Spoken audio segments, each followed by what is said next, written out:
सारनाथ, जहाँ बुद्ध ने धम्म चक्र को गतिमान किया।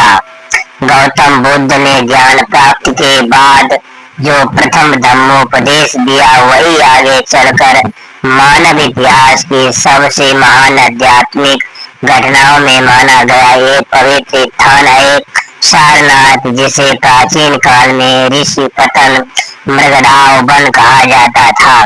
बोधि वृक्ष के नीचे ज्ञान प्राप्त करने के बाद बुद्ध गया से पैदल यात्रा करते हुए अपने पूर्व साथियों पंचवर्गीय भिक्षुओं को धम्म का सार बताने निकले। ये यात्रा केवल एक मार्ग नहीं थी, बल्कि धम्म के प्रचार की पहली ऐतिहासिक पदयात्रा थी।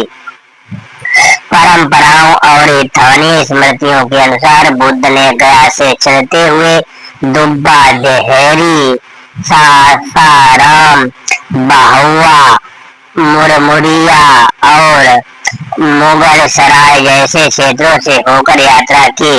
इस मार्ग में चंदन पीर पहाड़, मुरमुरिया और पिठिया पहाड़ जैसी पहाड़ियों पर उनके ठहरने की कथाएं भी प्रचलित हैं। इन क्षेत्रों में आज भी अनेक स्थानों पर प्राचीन बौद्ध अवशेष, स्तूप, ईंट संरचनाएं और पुरातात्विक संकेत मिलते हैं। इससे एक संभावना मजबूत होती है कि ये मार्ग वास्तव में बुद्ध की पद यात्रा से जुड़ा रहा होगा। इतिहासकारों का मानना है कि अशोक ने भी इस प्राचीन धम्म मार्ग को विशेष महत्व दिया था। इसी कारण इस क्षेत्र में अनेक स्थानों पर अशोककालीन स्तंभ, शिलालेख और बौद्ध स्मारक स्थापित किए गए। अंततः बुद्ध सारनाथ पहुंचे, जहां पंचवर्गीय भिक्षुओं को उन्होंने धम्म चक्र प्रवर्तन सूत्र का उपदेश दिया। इसी उपदेश के साथ धम्म चक्र गतिमान हुआ और बौद्ध संघ की स्थापना हुई।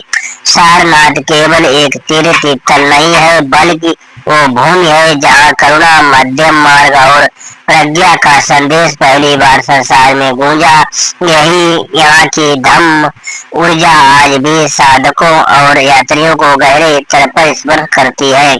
जब कोई व्यक्ति सारनाथ की धरती पर खड़ा होता है तो उसे केवल इतिहास नहीं, बल्कि उस प्रथम उपदेश की प्रतिध्वनि भी महसूस होती है, जिसने मानवता को नया दृष्टिकोण दिया। नमो बुद्धाय। जय सम्राट अशोक महान।